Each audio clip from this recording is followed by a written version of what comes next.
नमस्कार दोस्तों, राजस्थान कला एवं संस्कृति विषय की इस कक्षा में आपका हार्दिक स्वागत, अभिनंदन। हमारा इस कक्षा में टॉपिक चल रहा था राजस्थान की हस्तकलाएं, और राजस्थान की इन हस्तकलाओं में आज का मुख्य टॉपिक रहेगा राजस्थान के अंतर्गत पोट्री कला। पोट्री कला एक महत्वपूर्ण टॉपिक रहता है जो एग्जाम की दृष्टि से भी बहुत महत्वपूर्ण टॉपिक है। पोट्री कला। पोट्री कला क्या होती है? ये चीनी मिट्टी के बर्तन की जो कला होती है जिस पर कलात्मक चित्रांकन किया जाता है वो क्या कहलाती है? पोट्री कला कहलाती है। और ये पोट्री कला जो है वो कहां की प्रसिद्ध रहती है? तो पोट्री कला मुख्य रूप से जो है वो जयपुर की प्रसिद्ध रहती है। इसके अलावा देखें तो पोट्री कला के अंतर्गत मुख्यतः इसकी विशेषता पर अगर नजर डाली जाए तो हमारे पास में पोट्री कला जो है वो कहां से आई थी? इसको सर्वप्रथम भारत विभाजन से पहले जो है वो मुगल शासक अकबर जो है वो लाहौर लेकर के आए थे। और कहां से लेकर के आए थे? पर्सिया, ईरान से जो है वो इस कला को लाहौर लेकर के आए, और लाहौर से इसका प्रवेश जो है वो कहां होता है? राजस्थान के अंतर्गत होता है। तो आइए हम देखते हैं राजस्थान के अंतर्गत पोट्री कला को। तो पोट्री कला जो है वो क्या रहती है? पहले तो ये देखिए, तो पोट्री कला रहती है चीनी मिट्टी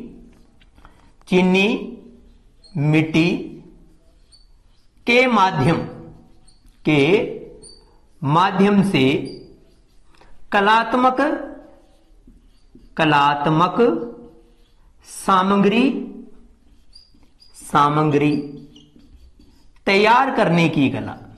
सामग्री तैयार करने की कला। तो चीनी मिट्टी के माध्यम से कलात्मक सामग्री तैयार करने की कला को हम क्या कहते हैं? पोट्री कला के नाम से पुकारते हैं। यह पोट्री कला जो है वो भारत के विभाजन से पहले कहां से आई थी? ये आई थी ईरान से आई थी। और ईरान का कौन सा क्षेत्र रहता है? पर्शिया क्षेत्र रहता है। पर्शिया, ईरान से जो है ये कहां आई थी? लाहौर के अंतर्गत। और लाहौर में लाने वाले व्यक्ति कौन रहते हैं? तो लाहौर में लाते हैं अकबर इसे। तो अकबर जो है वो इस कला को कहां लेकर के आते हैं? लाहौर के अंतर्गत लेकर के आते हैं। तो इस कला का आवागमन जो है वो पर्सिया, ईरान से होता है। और कौन लेकर के आते हैं? मुगल शासक अकबर जो है वो पोट्री कला को भारत विभाजन से पहले सर्वप्रथम लाहौर के अंतर्गत लेकर के आते हैं। और ये लाहौर वर्तमान में कहां है? पाकिस्तान क्षेत्र के अंतर्गत रहता है। तो ये विशेषता हमारे पास में पोट्री कला की रहती है। अब पोट्री कला के अंतर्गत महत्वपूर्ण कला को करेंगे हम, तो सबसे पहली कला जो है वो कौन सी रहती है इसके अंतर्गत? इसमें रहती है ब्लू पोट्री कला।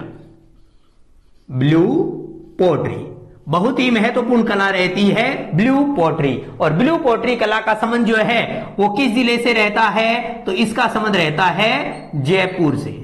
तो ब्लू पोट्री कला जो है वो राजस्थान की एक महत्वपूर्ण कला है जिसका संबंध किस जिले से रहता है? जयपुर। तो ब्लू पोट्री कला जो है वो जयपुर क्षेत्र की प्रसिद्ध रहती है। जैसा कि नाम विशेष से ही पता चलता है, इसमें जो रंग प्रयोग में लिया जाता है, तो मुख्यतः रंग कौन सा प्रयोग में लिया जाता है? ब्लू यानी नीला रंग जो है वो प्रयोग में लिया जाता है। तो नीला रंग जो है वो इस कला की मुख्य विशेषता रहती है। इस कला को राज्य के अंतर्गत सर्वप्रथम लाने वाले व्यक्ति कौन रहते हैं? तो मान सिंह रहते हैं, जो इस कला को लाहौर से और कहां लेकर के आते हैं? आमेर, जयपुर के अंतर्गत लेकर के आते हैं। तो ये इसकी मूलभूत विशेषता रहती है कि राज्य में सर्वप्रथम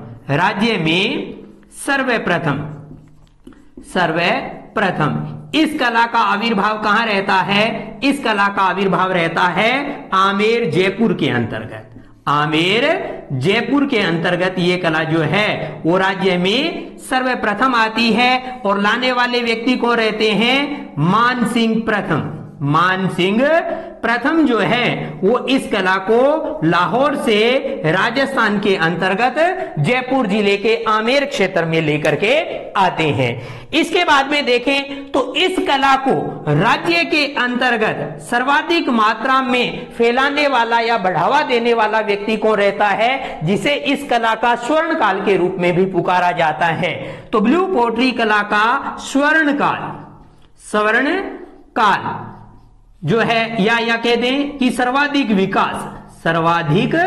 विकास जो है वो इस कला का किसके समय हुआ, तो इस कला का हुआ सवाई राम सिंह द्वितीय के समय, राम सिंह सेकंड के समय जो है वो इस कला का सर्वाधिक विकास हुआ। इसलिए इस कला का स्वर्ण काल जो है वो किसके काल को कहा जाता है, सवाई राम सिंह के काल को जो है वो ब्लू पोट्री कला का स्वर्ण काल कहा जाता है। तो ये मूलभूत विशेषता इस कला की रहती है। इसके बाद में देखा जाए तो मुख्यतः इस कला को जो बढ़ावा दिया गया और बढ़ावा देने के बाद में इस कला के जो मुख्य चित्रकार रहते हैं तो वो कौन रहते हैं, वो देखिए आप।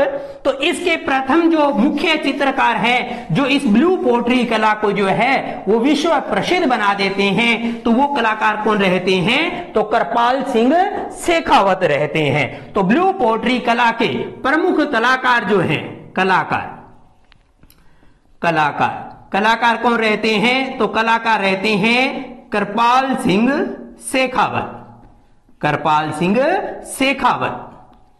शेखावत इस कला के प्रमुख कलाकार रहते हैं। इन्हें जो है वो मुख्यतः पद्मश्री से भी नवाजा जा चुका है। और पद्मश्री से कब इन्हें नवाजा गया, तो 1974 के अंतर्गत। कृपाल सिंह का संबंध कहां से रहता है, ये मऊ सीकर के रहने वाले थे। कहां के, मऊ सीकर के रहने वाले थे, जो कि ब्लू पोट्री कला के जनक माने जाते हैं। और इन्हें जो है वो पद्मश्री 1974 के अंतर्गत जो है वो पुरस्कार से सम्मानित किया जा चुका है। ये मूलभूत विशेषता रहती है। इसके अलावा देखें तो हमारे पास में ब्लू पोट्री कला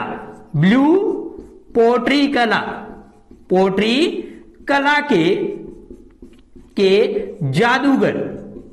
जादूगर किन्हें कहा जाता है, तो कृपाल सिंह शेखावत को जो है वो ब्लू पोट्री कला का जादूगर कहा जाता है। तो ये सबसे बड़ी विशेषता रहती है कि ब्लू पोट्री कला का जादूगर किसे कहते हैं, तो कृपाल सिंह शेखावत को कहा जाता है। और ये पहले व्यक्ति हैं जिन्होंने नीले रंग के स्थान पर जो है वो पीले रंग का भी अधिकतम प्रयोग किया था। और कृपाल सिंह की मूलभूत विशेषता क्या रहती है कि इन्होंने इस कला के अंतर्गत 25 रंगों का प्रयोग किया है। सर्वाधिक 25 रंगों का प्रयोग जो है वो किसके द्वारा किया गया है, कृपाल सिंह शेखावत के द्वारा जो है वो इस कला के अंतर्गत किया गया है। इसी कारण से कृपाल सिंह शेखावत को जो है वो शिल्प गुरु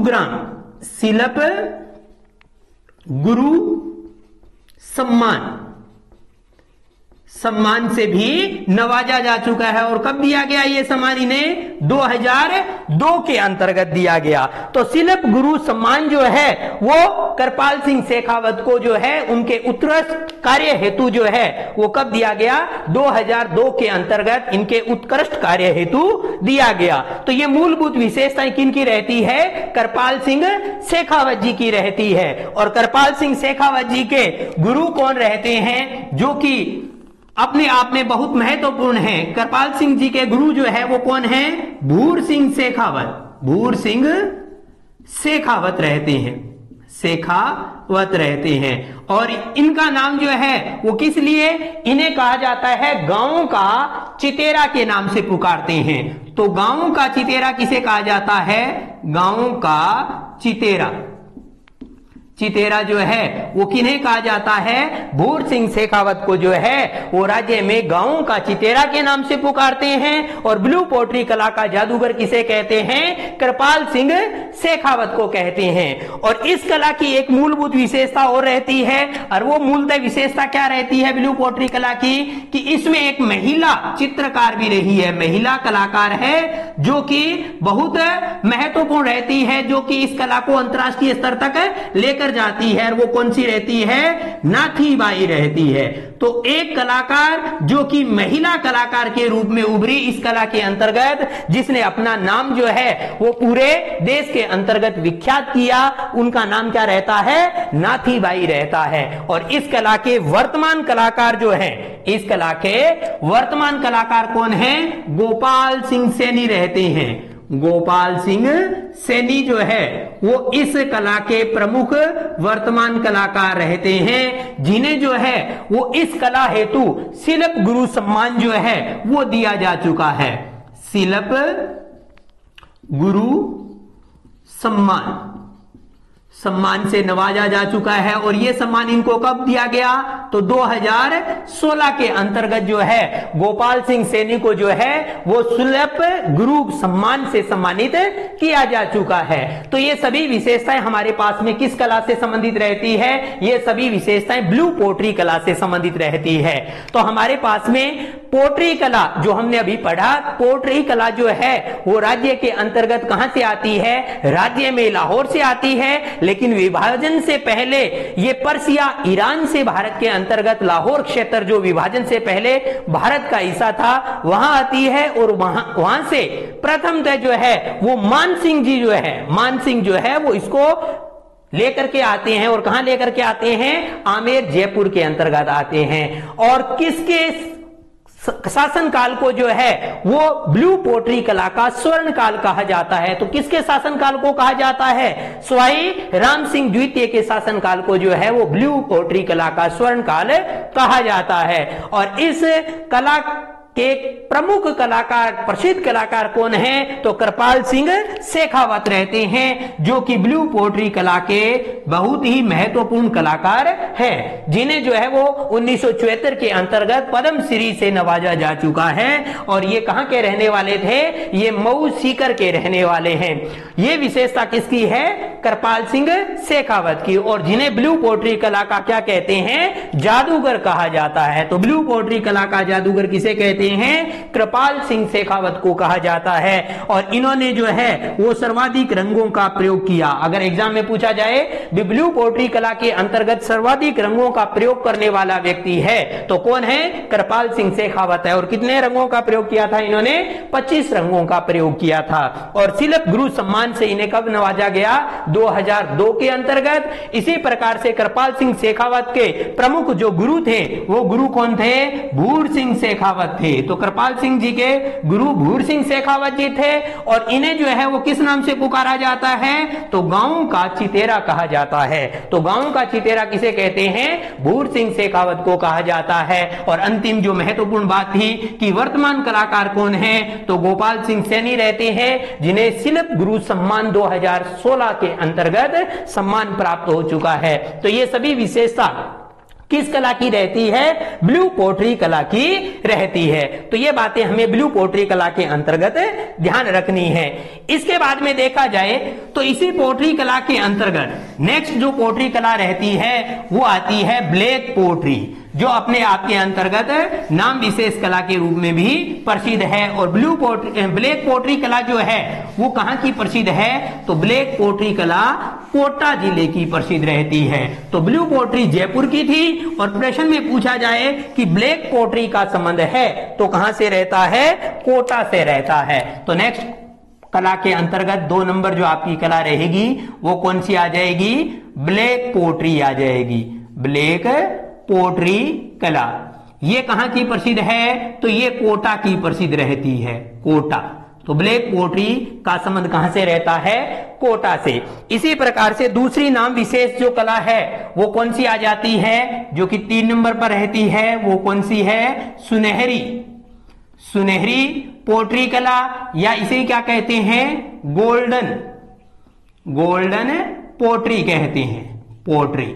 तो गोल्डन पोट्री या सुनहरी पोट्री का संबंध कहां से रहता है? इसका संबंध रहता है बीकानेर क्षेत्र से। कहां से रहता है? बीकानेर क्षेत्र से रहता है। तो ब्लैक पोट्री का संबंध कोटा से, ब्लू पोट्री का संबंध जयपुर से, और सुनहरी या गोल्डन पोट्री का संबंध कहां से रहता है? बीकानेर क्षेत्र से जो है वो इसका संबंध रहता है। तो ये दो नाम विशेष रहती है। इसके बाद में एक महत्वपूर्ण पोट्री कला आती है, और वो कौन सी आती है? Terracotta. Terracotta pottery. Terracotta pottery कला रहती है, जो एक महत्वपूर्ण पोट्री कला है। और इसका निर्माण जो है वो किस रूप में होता है? इसका निर्माण होता है पकाई गई लाल मिट्टी के माध्यम से कलात्मक सामग्री तैयार की जाती है। सामग्री तैयार करना।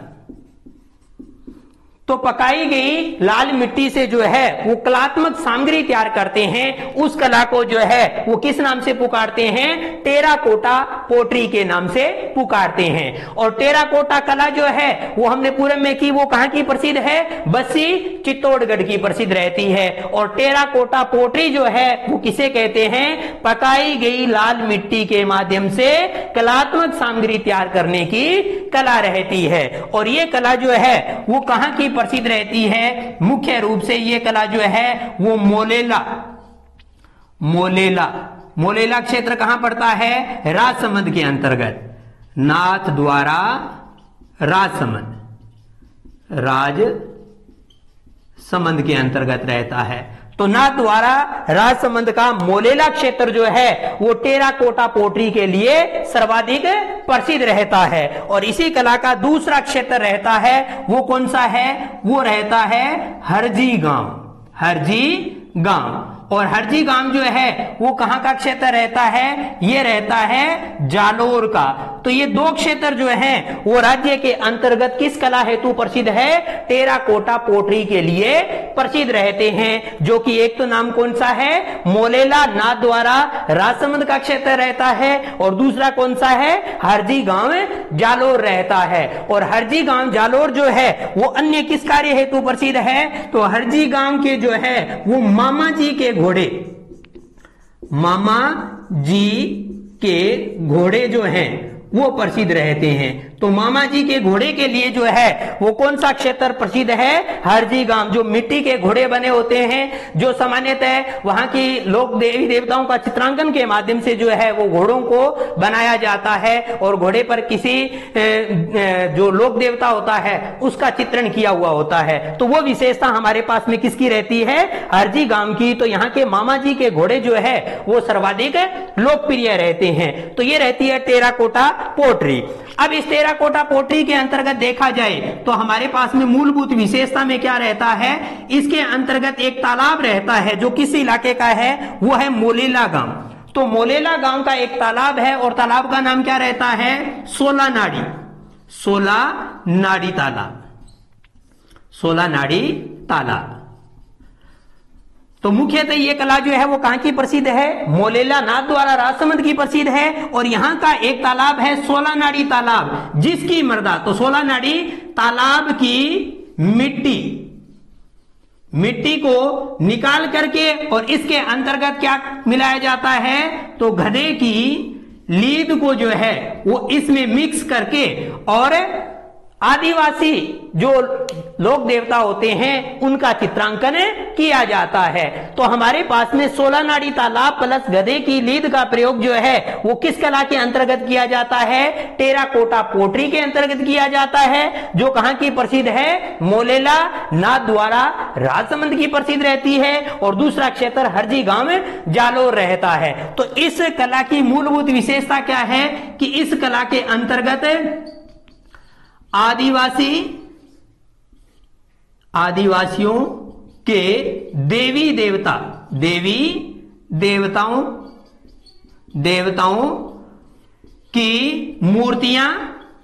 देवताओं की मूर्तियों को जो है वो इस कला के माध्यम से बनाया जाता है। दूसरी विशेषता कि इसके अंतर्गत अन्य चित्रांकन जो है वो किसका प्रसिद्ध रहता है, गणेश जी की मूर्तियां बनाई जाती है, गणगौर की मूर्तियां बनाते हैं, गणगौर की मूर्तियां जो है वो बनाई जाती है, या गुजरी के जो चित्र हैं, गुजरी के चित्र जो हैं वो इस कला के माध्यम से बनाए जाते हैं, जो क्षेत्र के अंतर्गत प्रसिद्ध रहते हैं। तो ये विशेषता हमारे पास में किसकी है, टेराकोटा पोट्री अर्थात मोलेला कला की विशेषता रहती है। तो ये सभी विशेषताएं हमारे पास में इस कला से संबंधित रहती है। और इस कला का प्रमुख कलाकार जो है, चित्रकार या कलाकार जो है वो कौन रहता है, ये रहते हैं मोहन लाल जो है वो इस कला के प्रमुख कलाकार रहते हैं, जिन्हें जो है वो पद्म श्री से नवाजा जा चुका है, पद्म श्री से नवाजा गया। और कब है, तो 2004 के अंतर्गत जो है, 2012 में, 2012 के अंतर्गत जो है वो मोहनलाल को जो है वो पद्म श्री से नवाजा गया। तो ये विशेषता मोहनलाल जी की रहती है। तो मोहनलाल जो है वो किस जाति से संबंधित है, तो कुम्हार जाति से।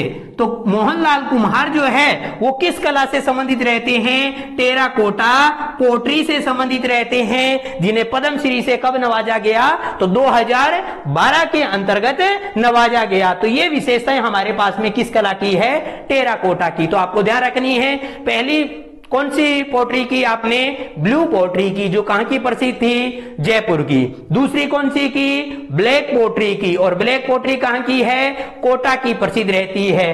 तीसरी कौन सी है, सुनहरी या गोल्डन पोट्री रहती है, जो कहां की, बीकानेर क्षेत्र की प्रसिद्ध रहती है। और चौथे नंबर पर आपने किया टेराकोटा पोट्री। और टेराकोटा पोट्री का संबंध कहां से रहते हैं, इसमें दो स्थान रहते हैं, एक तो मोलेला नाथ द्वारा राजसमंद रहता है, और दूसरा स्थान कौन सा है, हरजी गांव जालोर रहता है। और इस कला का संबंध जो है वो किस कलाकार से है, मोहनलाल कुम्हार, जो पद्म श्री से नवाजे गए और उनको 2012 में इस अवार्ड से सम्मानित किया गया। तो ये सभी विशेषताएं हमारे पास में टेराकोटा की रहती है। और इसके अंतर्गत मुख्यतः क्या होता है, देवी देवताओं की मूर्तियां निर्मित होती है, गणेश जी की, गणगौर की, गुजरी के चित्र जो है वो बने होते हैं। इसकी एक मूलभूत विशेषता शब्दावली के रूप में भी पूछी जाती है। जैसे हमने यहां पर लिखा कि देवी देवताओं की मूर्तियां जो है वो किस कला से संबंधित है, तो टेराकोटा से संबंधित है।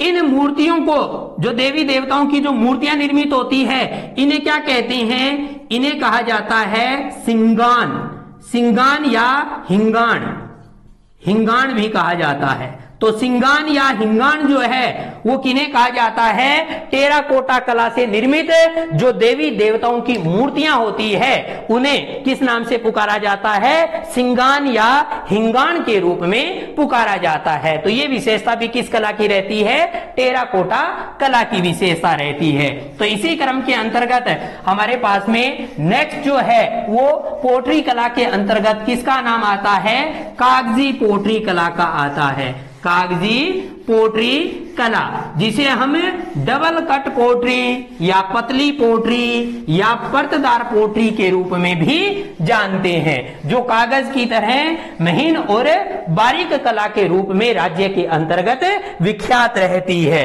तो नेक्स्ट कला के रूप में जो है वो पोट्री कला में किसका नाम आता है, कागजी पोट्री का, कागजी पोट्री जो एक महत्वपूर्ण पोट्री रहती है।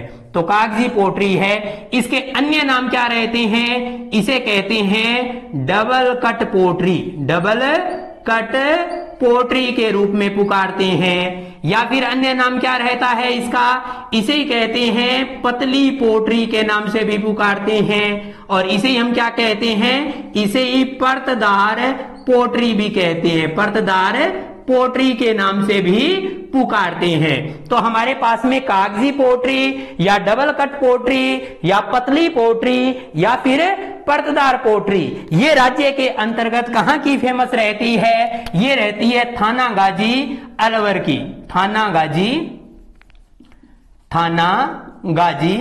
अलवर की प्रसिद्ध रहती है, अलवर क्षेत्र की प्रसिद्ध रहती है। इसकी मूलभूत विशेषता क्या होती है, ये जो कागज की रद्दी जो होती है, कागज की रद्दी को पानी में भिगोकर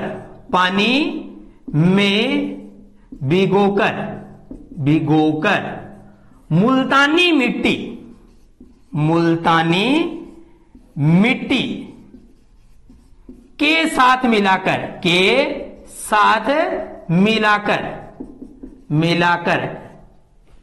कलाकृतियां निर्मित करना हमारे पास में क्या कहलाती है? कागजी पोट्री कहलाती है। जो बचे खुचे कागज की रद्दी जो होती है, उस कागज की रद्दी को जो है वो पानी के अंतर्गत भिगो करके उसको लुगदी बना करके उस लुगदी को किसके साथ मिलाया जाता है? मुल्तानी मिट्टी के साथ मिलाया जाता है और फिर उसके घोल को तैयार करके और कौन सी कला का निर्माण किया जाता है? कागज की पोट्री कला का निर्माण किया जाता है, जो किस क्षेत्र की प्रसिद्ध रहती है? थाना गाजी अलवर की प्रसिद्ध रहती है। इसी क्रम के अंतर्गत नेक्स्ट जो पोट्री कला आती है, ये 5 नंबर की पोट्री कला होगी। अब 6 नंबर पर हमारे पास में आती है पोकरण पोट्री। तो पोकरण पोट्री जो है वो कहां की प्रसिद्ध है? ये पोकरण क्षेत्र की ही प्रसिद्ध है। और पोकरण क्षेत्र कहां का है? तो जैसलमेर का रहता है। तो जैसलमेर, तो पोकरण पोट्री कहां की प्रसिद्ध है? पोकरण जैसलमेर की प्रसिद्ध रहती है। और किस लिए प्रसिद्ध है? क्योंकि यहां पर ज्यामितीय आकृति के चित्रांकन जो है वो महत्वपूर्ण है। तो यहां पर कौन सी बनाई जाती है? ज्यामितीय आकृति के जो चित्रांकन या जो निर्माण कार्य है वो किस रूप में होता है? ज्यामितीय आकृतियों के रूप में होता है। और ये विशेषता किसकी है? पोकरण पोट्री जैसलमेर की रहती है। इसी क्रम के अंतर्गत देखा जाए तो एक पोट्री आती है हमारे पास में जो 7 नंबर पर हम लिखते हैं, जो जैसलमेर की प्रसिद्ध है, जिसे हम क्या कहते हैं? सफेद पोट्री व पिंक पोट्री।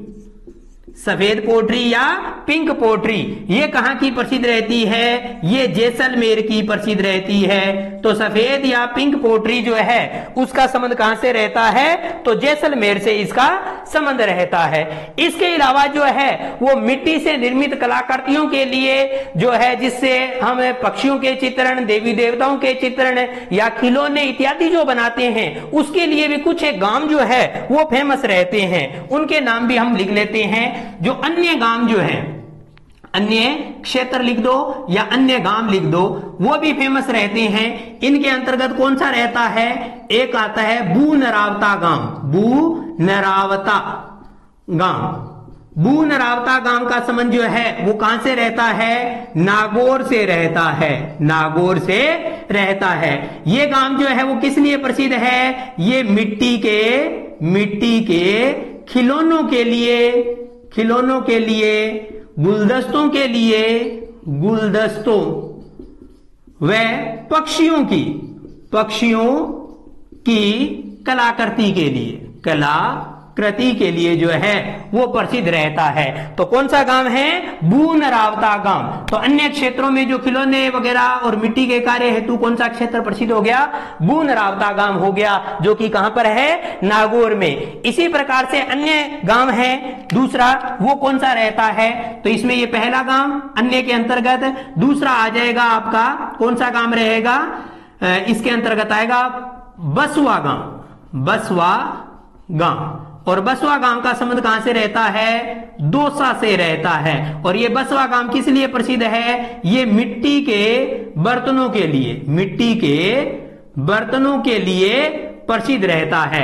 तो बसवा गांव की प्रसिद्धि जो है वो किस लिए है? तो मिट्टी के बर्तनों के लिए राज्य का बसवा गांव दौसा जो है वो प्रसिद्ध रहता है। और इसकी मूलभूत विशेषता कि इस मिट्टी से बने हुए जो मटके होते हैं वो क्या जो जल को ठंडा रखने के काम आते हैं। तो यहाँ के जो पात्र बने हुए हैं वो जल को ठंडा रखने के काम आते हैं, जिसके कारण से जो है वो बसवा गांव प्रसिद्ध रहता है। और जिन्हें यहाँ के स्थानीय लोग किस नाम से पुकारते हैं, इस पात्र को जो पानी को ठंडा रखने के काम आता है, इस पात्र को कहते हैं ये कुंजा के नाम से पुकारते हैं। तो आपसे प्रश्न में पूछा जाए कुंजा है, तो कुंजा एक क्या है? ये एक मिट्टी का बना पात्र होता है जो जल को ठंडा रखने के काम आता है, जो किस क्षेत्र का प्रसिद्ध है? बसवा गांव दौसा का प्रसिद्ध रहता है, जिसे हम किस नाम से पुकारते हैं? कुंजा के नाम से पुकारते हैं। तो ये विशेषता रहती है। इसके बाद में नेक्स्ट नाम विशेष आ जाता है, तीसरे नंबर पर स्थान, वो गांव कौन सा आ जाता है? मेहटोली गांव। मेहटोली गांव ये कहां पर पड़ता है? ये पड़ता है भरतपुर में, भरतपुर। तो मेहटोली गांव है भरतपुर। और चौथा गांव कौन सा प्रसिद्ध हो जाता है? ये आ जाता है शो माता, शो माता गांव। और शो माता गांव का संबंध कहां से है? सवाई माधोपुर से, सवाई माधोपुर क्षेत्र से संबंध रहता है। तो सवाई माधोपुर क्षेत्र से संबंध किसका है? शो माता गांव का रहता है। तो ये अन्य 4 गांव हैं जो मिट्टी की कला के लिए प्रसिद्ध रहते हैं राज्य के अंतर्गत। एक तो कौन सा? भून रावता गांव का संबंध कहां से रहता है? नागौर से, जिसके अंतर्गत मिट्टी के खिलौने, गुलदस्ते आदि आकृतियां जो है वो निर्माण के लिए प्रसिद्ध रहता है। दूसरा गांव हमने किया बसवा गांव दौसा। और बसवा गांव दौसा किसके लिए? मिट्टी के बर्तनों के लिए प्रसिद्ध है। और जिनमें सर्वाधिक लोकप्रियता किसकी वजह से है? जो मिट्टी का बना पात्र होता है, जिसे अपने साधारणतः मटका कहते हैं।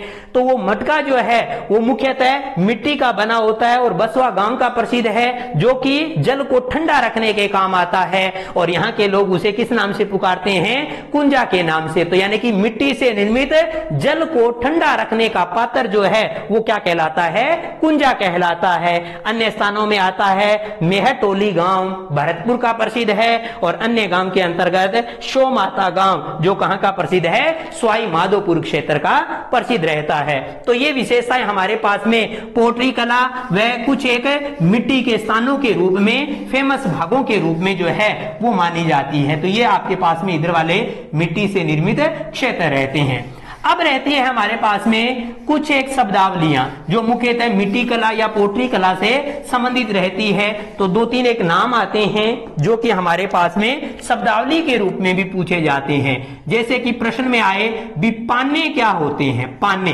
पाने किसे कहते हैं? तो पाने क्या होते हैं? तो इसमें नोट कर लें आप, ये होते हैं कागज पर बने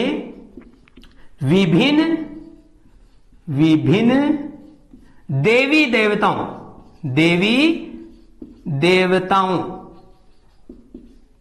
के चित्र होते हैं। तो पाने किसे कहते हैं? तो ये कागज पर बने विभिन्न देवी देवताओं के चित्रण होते हैं, जो कि हमारे पास में कौन से प्रसिद्ध है? ये श्रीनाथ जी के पाने, श्रीनाथ जी के पाने जो है वो राज्य के अंतर्गत सर्वाधिक लोकप्रिय है। और क्यों लोकप्रिय है? क्योंकि इन पानों के ऊपर जो है वो 24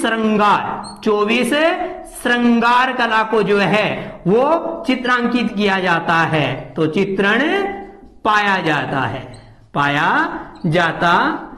किस पे पाया जाता है? पानों पर। और कौन से पानों पर? श्रीनाथ जी के पानों पर जो है वो 24 श्रृंगार का चित्रण जो है वो पाया जाता है। और जिसके कारण से राज्य के अंतर्गत कागज पर विभिन्न देवी देवताओं के चित्रणों के अंतर्गत कौन सा चित्रांकन प्रसिद्ध माना जाता है? श्रीनाथ जी के पाने जो है वो लोकप्रिय माने जाते हैं। इसी कला के अंतर्गत जो है वो हमारी ये विशेषता रहती है। नेक्स्ट आता है एक शब्द, व्हील शब्द आता है। व्हील क्या है? तो व्हील क्या होता है? ये ग्रामीण क्षेत्रों के अंतर्गत, ग्रामीण क्षेत्रों में छोटी छोटी चीजों को सुरक्षित रखने हेतु बनाई गई मिट्टी की महल नुमा आकृति होती है। तो मिट्टी की ग्रामीण क्षेत्रों में बनाई गई महलनुमा जो आकृति होती है उसे क्या कहते हैं, व्हील कहते हैं, जहां पर छोटी छोटी वस्तुओं को जो है वो सुरक्षित रखा जाता है। तो छोटी छोटी वस्तुओं को सुरक्षित रखने हेतु महलनुमा जो आकृति निर्मित होती है ग्रामीण क्षेत्रों के अंतर्गत उसे क्या कहते हैं, व्हील के नाम से पुकारा जाता है। तो ये विशेषता रहती है। इसी प्रकार से एक शब्द का प्रयोग किया जाता है, उसको मैं ऊपर लिख देता हूं यहां, हीड़ शब्द।